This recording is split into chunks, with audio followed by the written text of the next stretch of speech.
Bom dia, boa tarde, boa noite, sejam bem-vindos a mais um vídeo aqui no canal. O meu nome é Abner e no vídeo de hoje nós iremos continuar a leitura da Bíblia e estamos no capítulo 11 de Atos dos Apóstolos. Relatório de Pedro à Igreja de Jerusalém. Os apóstolos e os irmãos que viviam na Judéia souberam que também os de origem pagã haviam acolhido a palavra de Deus. Quando Pedro subiu a Jerusalém, os fiéis de origem judaica se puseram a discutir com ele, dizendo: Tu entraste em casa de incircuncisos e comeste com eles. Então Pedro começou a contar-lhes ponto por ponto o que havia acontecido. Eu estava na cidade de Jope, em oração, e tive em êxtase a seguinte visão. Vi algo como um grande pano que, pelas quatro pontas, era baixado do céu e chegava até junto de mim. Olhei atentamente e vi dentro do pano os quadrúpedes da terra, os animais selvagens, os répteis e as aves do céu. Depois ouvi uma voz que me dizia: Levanta-te, Pedro, mata e come. Eu respondi de modo algum: Senhor, jamais entrou coisa profana ou impura na minha boca. A voz me falou pela segunda vez: Não chames impuro o que Deus tornou puro. Isso se repetiu por 3 vezes. Depois o objeto foi novamente recolhido ao céu. Nesse momento, 3 homens se apresentaram na casa em que nos encontrávamos. Tinham sido enviados de Cesareia à minha procura. O Espírito me disse que eu fosse com eles sem hesitar. Os 6 irmãos que estão aqui me acompanharam e entramos na casa daquele homem. Então ele nos contou que tinha visto um anjo apresentar-se em sua casa e dizer: Manda alguém a Jope para chamar Simão, conhecido como Pedro. Ele falará palavras mediante as quais serás salvo, tu e toda a tua casa. Logo que comecei a falar, o Espírito Santo desceu sobre eles, da mesma forma como descera sobre nós no princípio.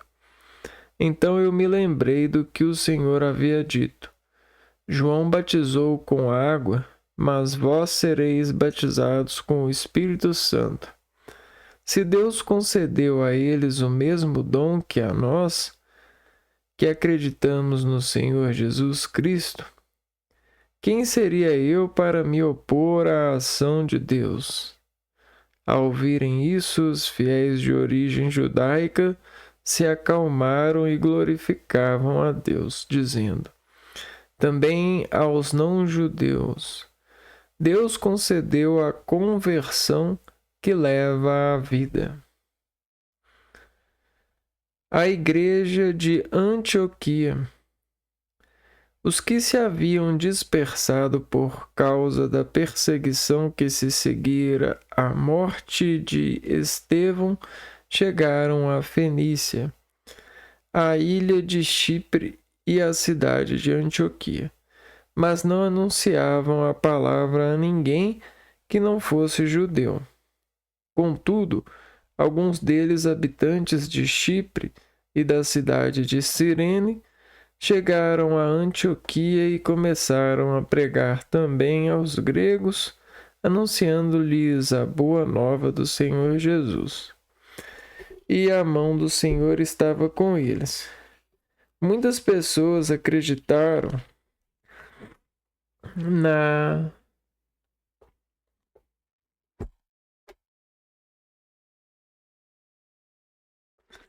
na boa nova e se converteram ao Senhor. A notícia chegou aos ouvidos da igreja que estava em Jerusalém, então enviaram Barnabé a Antioquia. Ao chegar, ele viu a graça que Deus havia concedido.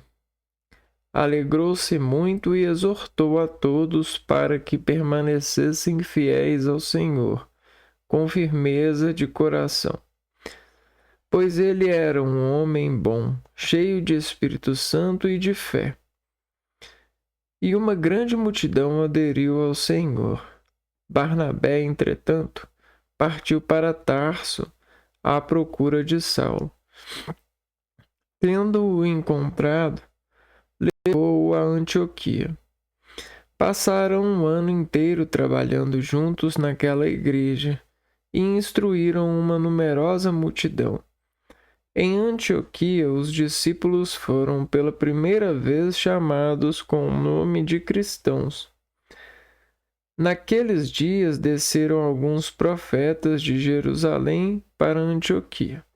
Um deles, chamado Ágabo, levantou-se e, inspirado pelo Espírito, anunciou que estava para acontecer uma grande fome por toda a terra, como de fato aconteceu no tempo do imperador Cláudio. Os discípulos então decidiram, cada um segundo suas possibilidades, mandar uma ajuda para os irmãos que viviam na Judéia. Assim foi feito, e enviaram a ajuda aos anciões por meio de Barnabé e Saulo.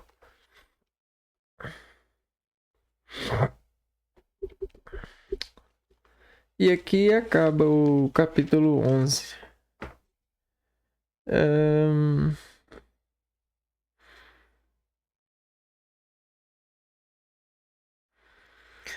Bom, então a gente pode perceber que de fato existe uma pregação relacionada ao controle do ser humano, né? Ou o ato de se controlar frente às instabilidades que encontramos no meio, né? E toda instabilidade para o ser humano confere ao corpo uma adaptação, uma habilidade de estar sobre a instabilidade. E essa instabilidade, ela não quer ser uma instabilidade para você. No entanto, ela acaba se tornando quando você não tem preparo para estar sobre ela, né? Sobre aquela fonte que é considerada pelo seu organismo de instabilidade. A mãe, quando ela conhece o filho, ela sente muito. Só que o sentimento, ele pode ser estável e instável. Entende? O ato de sentir, ele é uma variável que pode decorrer em escalas positivas e negativas. Então a gente pode sentir bem e sentir mal. E quando a gente ora sobre as instabilidades daquele local em que vivemos, para que os nossos filhos, a nossa nova geração, consiga estar mais tempo sobre a habilidade de gerenciar e estar sobre sentimentos estáveis, no sentido desse meio, né? A gente se sente bem. A gente diz servir para transmitir a mensagem que deu certo. Então aí a gente tem um plano de vida.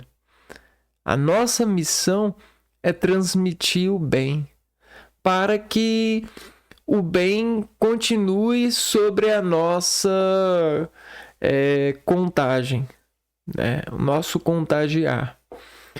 E aí, por que as mães e os pais evoluíram para serem tamanha honra nesse evangelho de família, onde Jesus Cristo pregou mediante toda a transformação cristã que compôs o casamento e a manutenção que equilibra um homem e uma mulher dentro desse terreno, porque essa é uma das missões mais importantes do nosso tempo e perpetuará eternamente, que é a união do homem com uma mulher.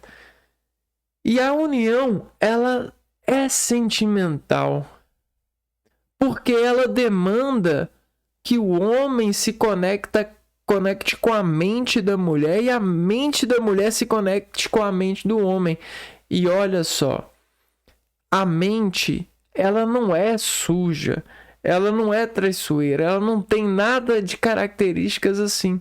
Na verdade, a gente compôs essa característica para drenar, para construir da interpretação das coisas um meio de habitar o equilíbrio, esse meio estatístico de contar sobre o sentimento na transdução do sinal que apresenta-se no menino Jesus, ou no Filho de Deus, ou naquele que busca ser algo semelhante, o nosso filho,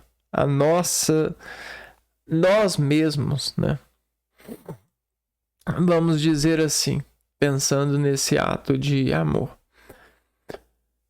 Bom, então você percebe que esse erguer, essa missão, essa construção, ela é viva, porque se trata de vida. E aí é observado um fenômeno na vida de esquecimento. Aquilo que é dito como esquecimento não é que a pessoa não lembra mais. Isso não é uma verdade. O esquecimento é a expressão da falta de correções, de admissões, de confissões, de acreditar. Então, o impulso nervoso que a gente traz do meio para acreditar em nós deve ser bom, deve ser lembrável, no sentido de celebrar e controlar a partir da memória a palavra de Deus, que é vida e que fez com amor o equilíbrio para seguirmos. Então, quando a gente consegue perceber o desequilíbrio, é graças ao amor de Cristo e a gente pode se desviar. Só que, às vezes, a gente esquece de desviar do desequilíbrio, como se a gente fosse forte ou como se a gente apenas esquecesse de mediar a força, esquecesse de não ser forte. Tá vendo como o esquecer se liga tanto para lá, tanto para cá? Eu posso me esquecer de saber que aquilo é desequilibrado e posso me esquecer de que eu não preciso, eu não devo ser forte para isso, né? Porque o amor de Deus, ele deu ao Espírito Santo a habilidade de habitar no terreno sagrado, na casa de Deus. E na casa de Deus, onde o Espírito Santo em nós vive, nessa conexão com o Espírito Santo ele tem o poder de nos guiar. Eu não vou dizer aquelas coisas, ele fala com você, ele faz isso, não, ele guia o seu sentimento em relação ao meio. Ele te conhece mais do que você. Então, esse Espírito Santo é aquele que os apóstolos souberam conhecer e editar as suas comunidades e as comunidades que eles iam, nas igrejas que eles visitavam. A partir de souber conhecer isso, eles apresentaram cerimonialmente para as pessoas esse conhecimento, porque naquela época o conhecimento era transmitido de forma teatral, de forma onde há a habilidade de criar memória. Ou seja, você faz uma coisa única para gerar uma memória. E aí, esse Espírito Santo, ele é relatado aqui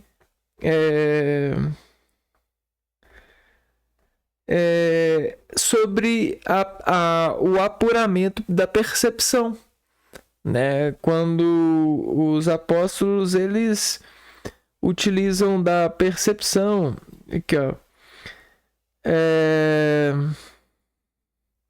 sereis batizados com o Espírito Santo.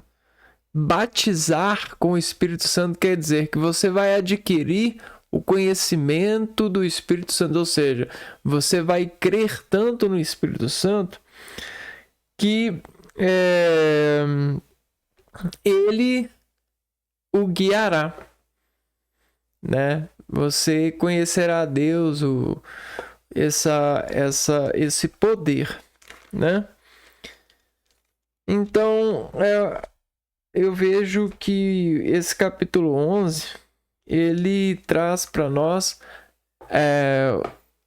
de alguma forma, o sentido da igreja e do pregar nas igrejas sobre a boa nova do Senhor, né?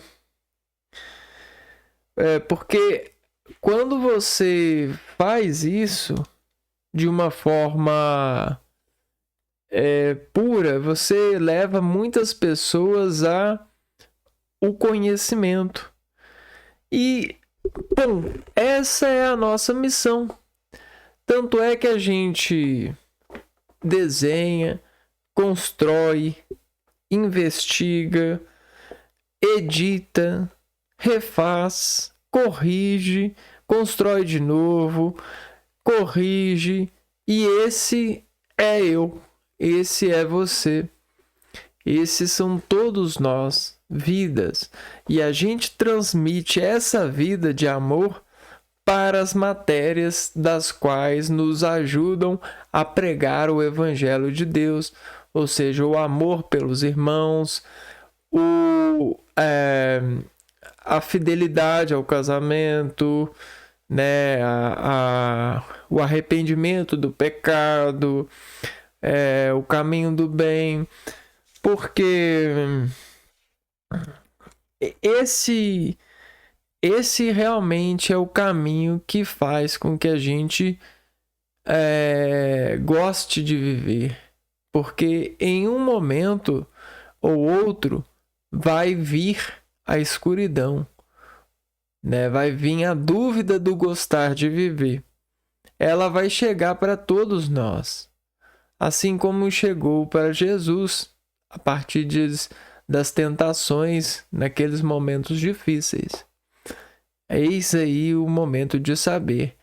E quando ela chegar para você, né, você precisa de ter lembranças para montar de alguma forma estrutural, a partir das lembranças, a vela que acende o gosto de viver novamente pelo sacrifício, pela todas as transformações que são luz e que nos ajudam a retomar a luz, né?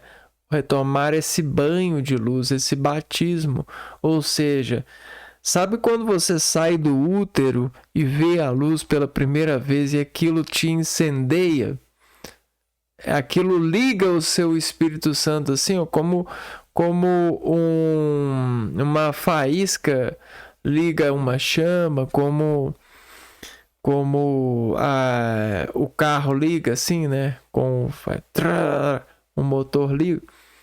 Então, exatamente essa é a ressurreição de Cristo.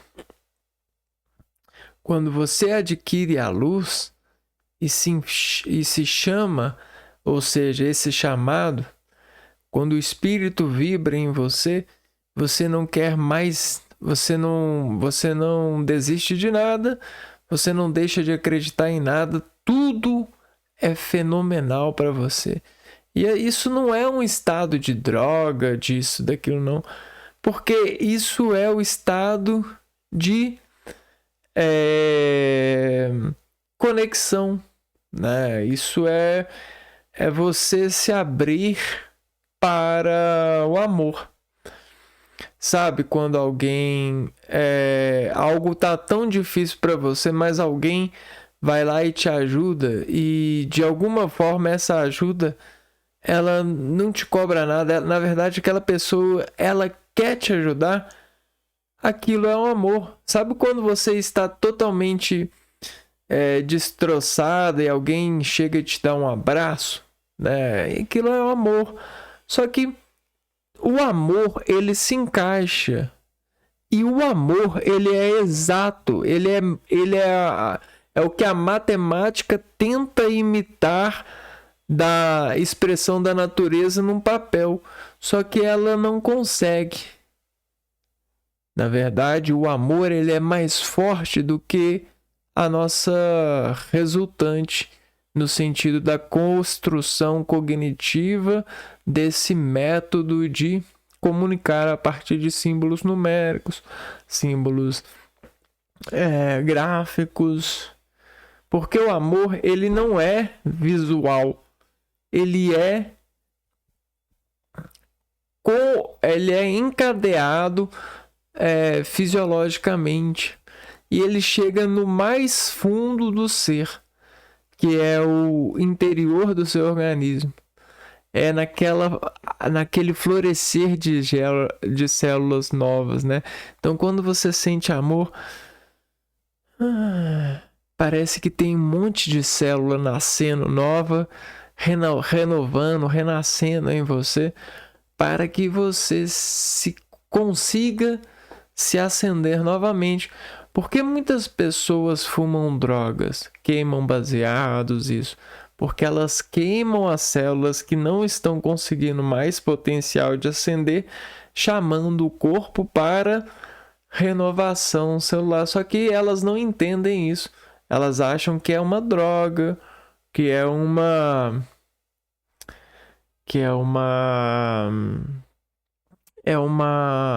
habilidade cirúrgica de estar cuidando do solo humano, né? De estar nesse poder. Mas não é assim, não é controlado, entendeu? Isso não dá para controlar. A menos que você acredite na guia exterior, mas até mesmo não é possível, porque a matemática ela não é precisa para o organismo. Só Deus é preciso para o organismo. Então, por que as pessoas, a maioria das pessoas são contra as drogas? Porque quando você força a partir de drogas a ressurreição celular, né, esse cerimonial no organismo, para que você sinta mais, você vai precisar disso, você vai viciar disso, você vai querer sempre acreditar que você não está com potencial. Então isso é errado. Nem mesmo médicos super avançados podem fazer isso. Somente Deus. E o homem, ele tem cuidado da natureza para fazer isso no tempo certo, o tempo de Deus. Por isso, o ser humano, entre o pai e mãe, e dentro dessa inspiração de auditorar o filho, luta para servir o filho das experiências que são menos fisiologicamente viciantes nesse sentido de descontrole, né?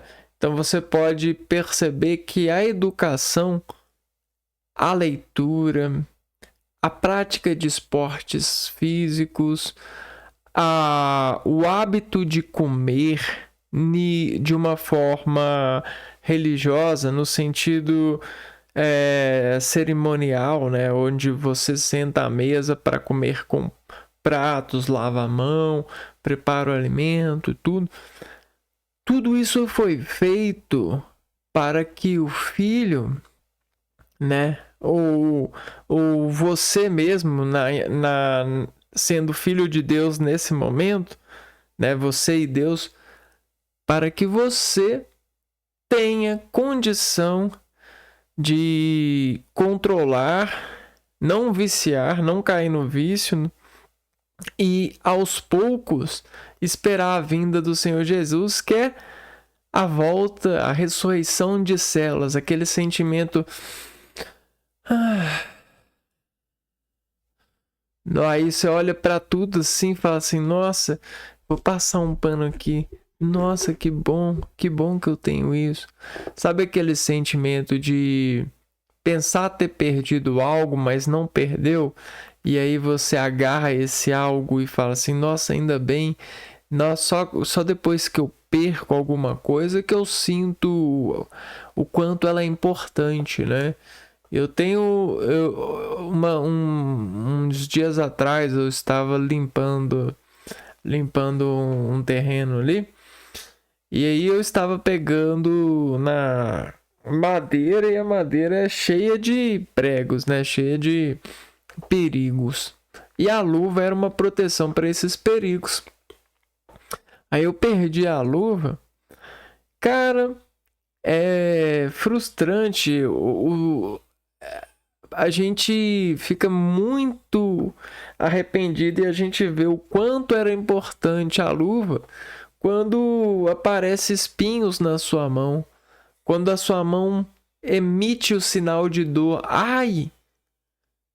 Aí você olha assim: poxa, se eu tivesse com a luva, eu estaria bem. Me faltou a luva para eu estar bem. Me faltou a oração para eu estar bem. Me faltou a decoração, a lembrança para eu estar bem. Faltou eu seguir os passos do Pai.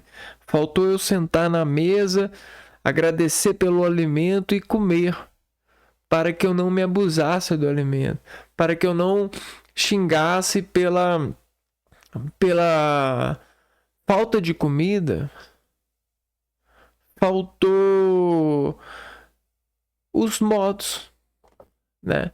Porque isso é estar com Deus, né? E esse Deus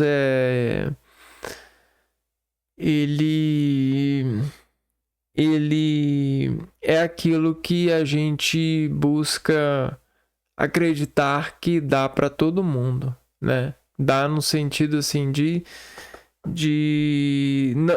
não pensar que por nossa causa alguém não sente o amor, não tem esse amor, não vive essa experiência.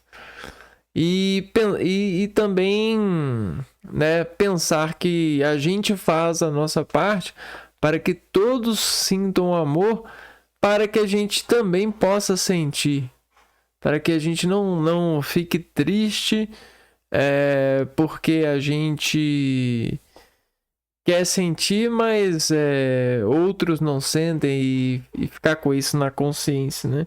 Porque é muito ruim, né? A gente vive numa sociedade que o perigo dela é o egoísmo, né? Ou é os meios burocráticos ou os meios de preparo para se colocar na ajuda do outro, esperando do outro alguma coisa, alguma entrada, alguma porta de entrada. Essas coisas que a gente tem hoje em dia de pensamentos cirúrgicos, de faltas de comunicação, de asseios, de supervisão, coisas de funções poderosas, nesse sentido. Isso é um penar muito grande, porque a vontade de conhecer deixa as pessoas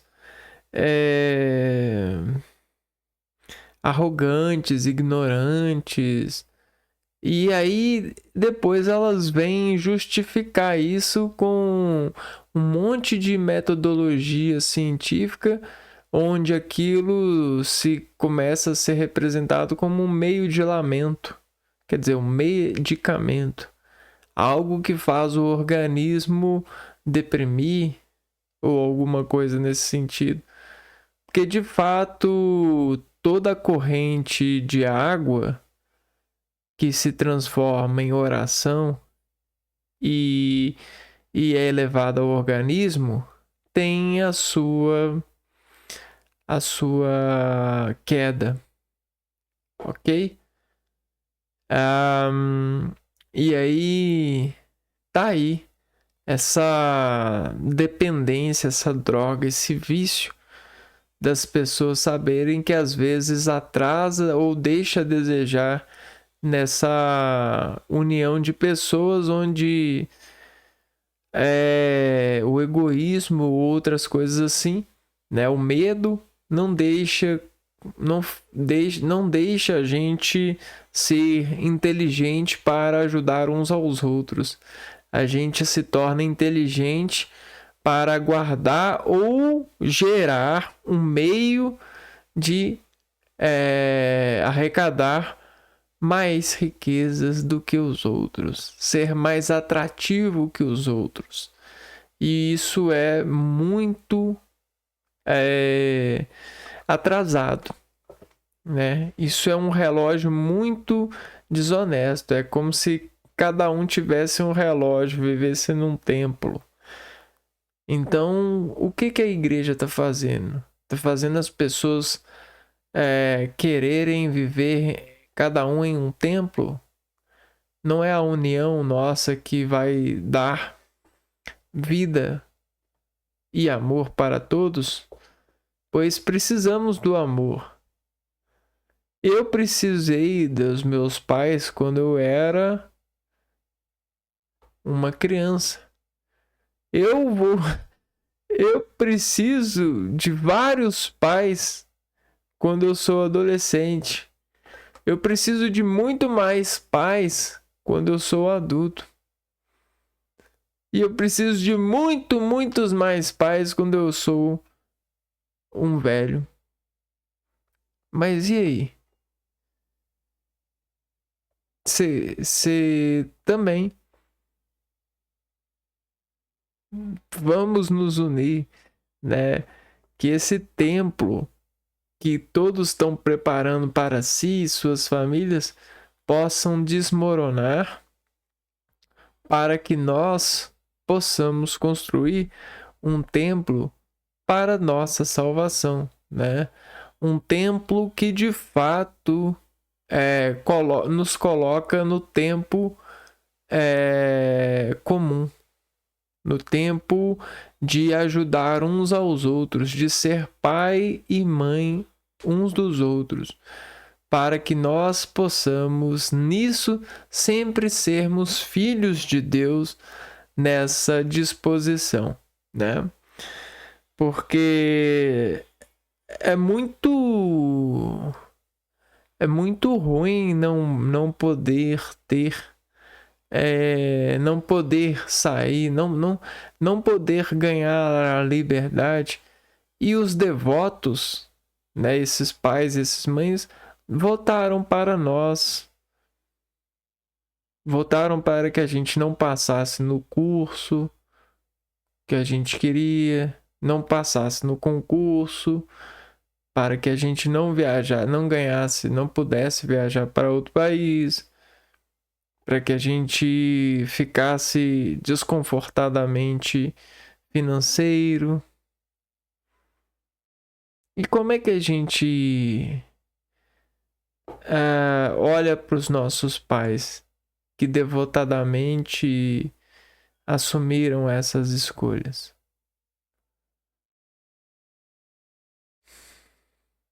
E como que a gente vai ser pais bons, né? Ou gerenciar esse nosso poder, esse nosso voto,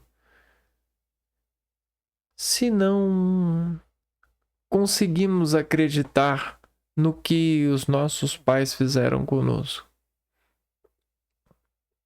Como eles puderam olhar assim para nós?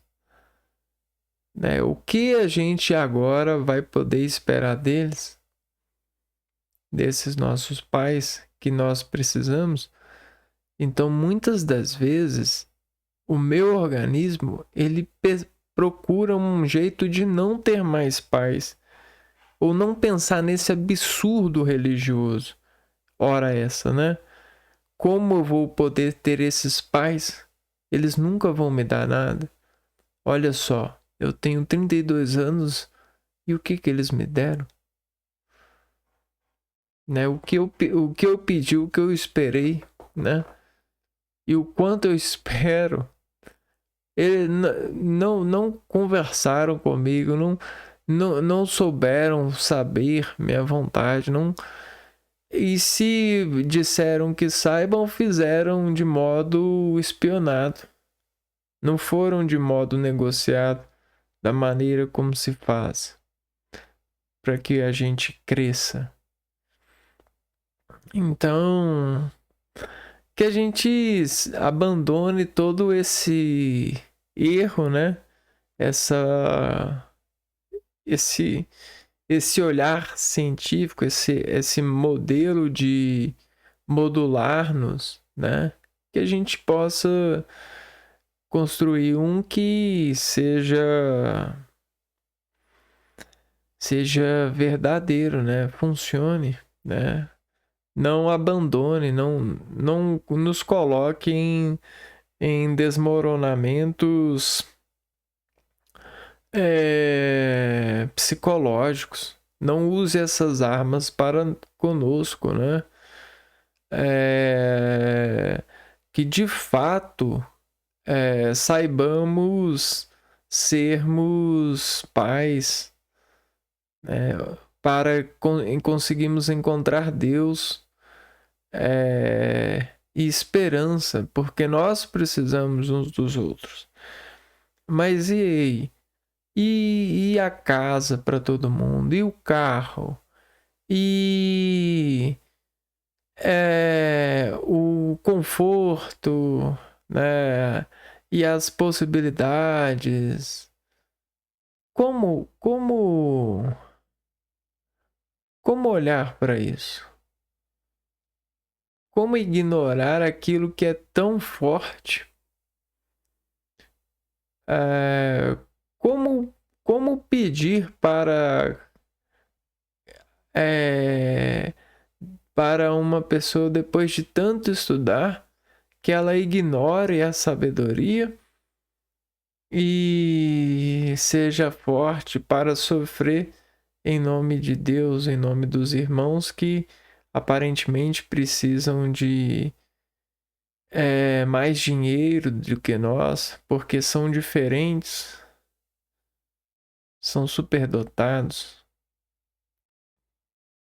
sabem resolver melhor do que a gente. Como um pai pede isso para o filho? Como você sendo filho desse pai, aceita isso? Você já teve vontade de abandonar isso? Não ser mais pai? Não querer fazer parte disso? Você já acreditou que isso é um errado? Pois é. Então você também, você entende, né?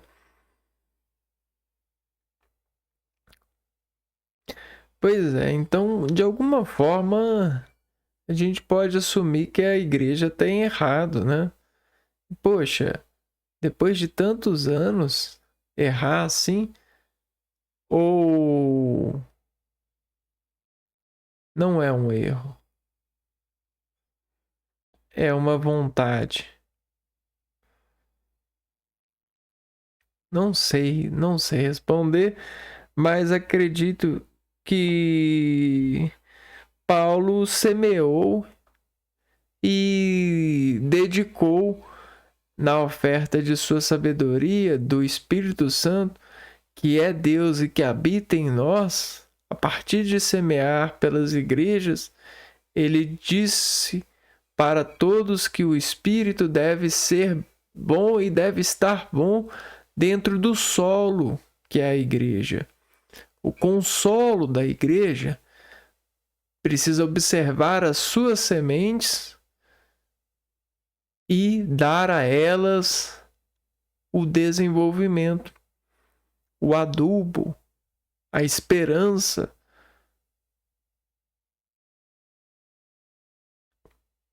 a paz. E aí, igreja? Vocês têm cuidado, né? Ou vocês esperam alguma coisa em troca?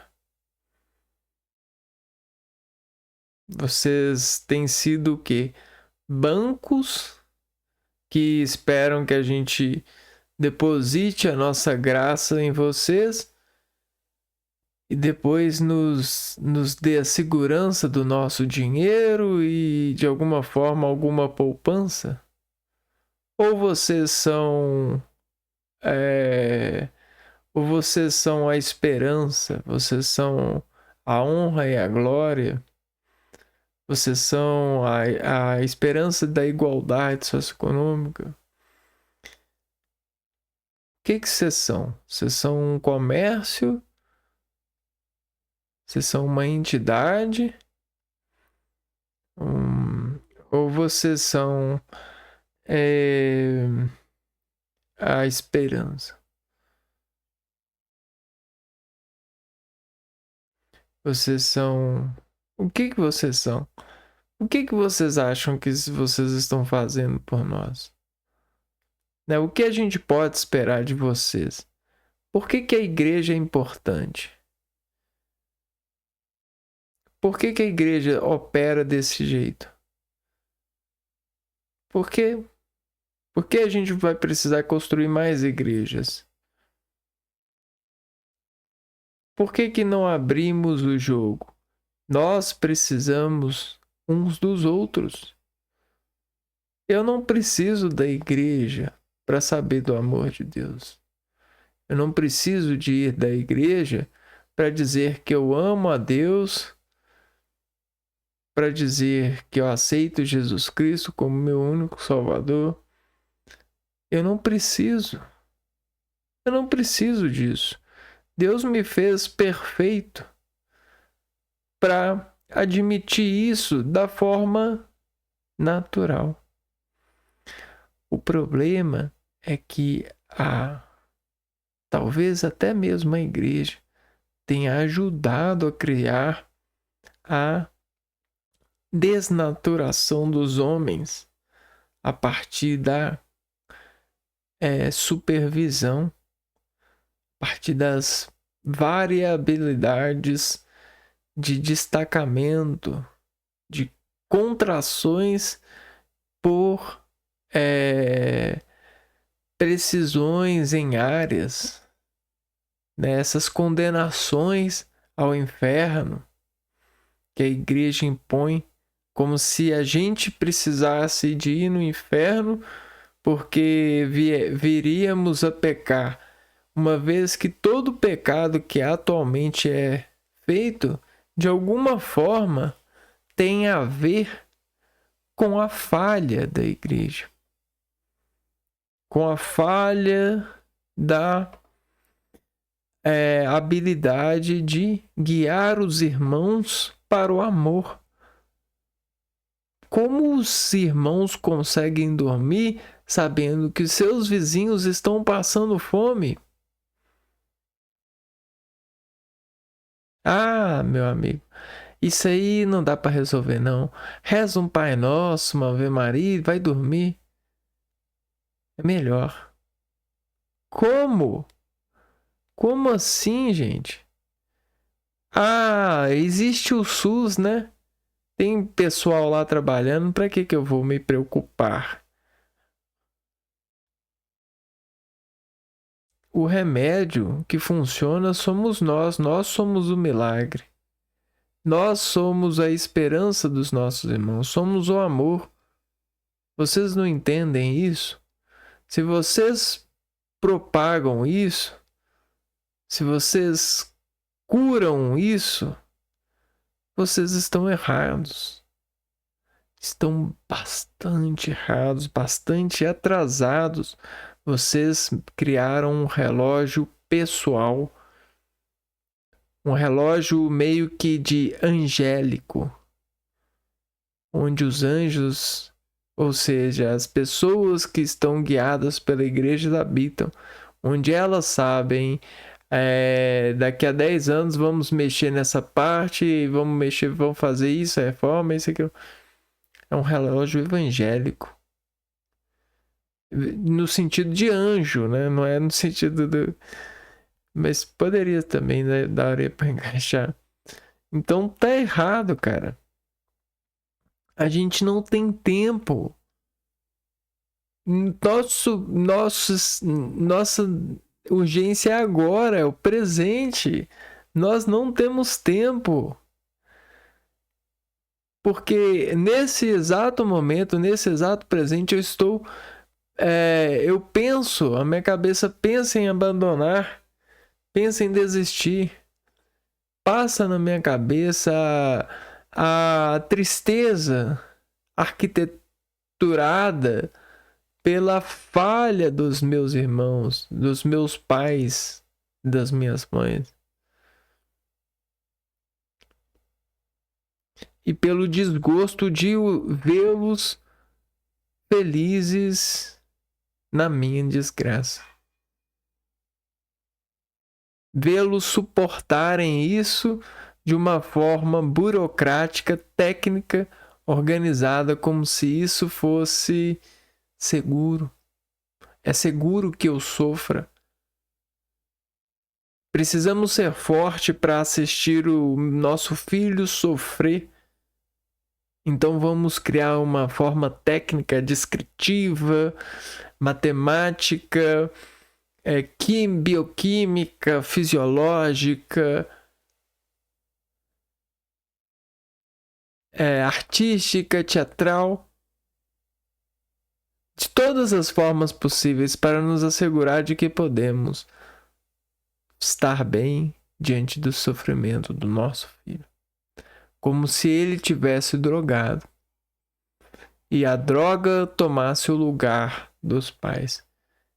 Tá vendo como o advogado, o sofista, o argumentista, ele consegue surfar na onda? Consegue se sair do problema? Invisibilizar, né? Ou seja, abandonar o ofício.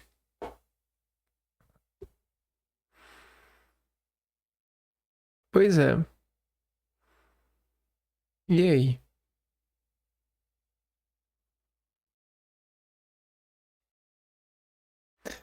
Então, vamos lá. Então é triste, cara. É triste. É triste.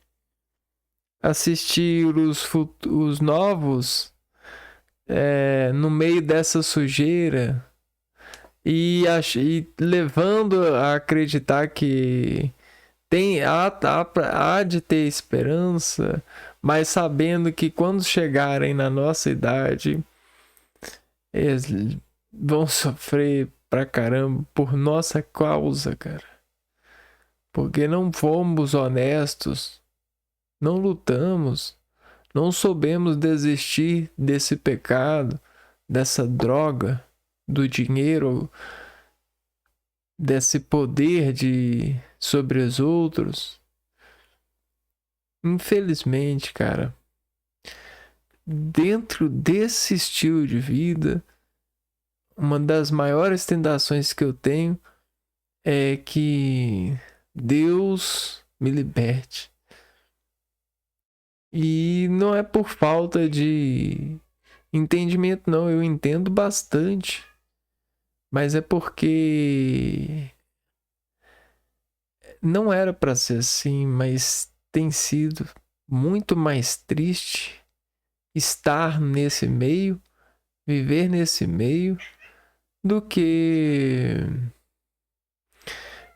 não estar nesse meio, né?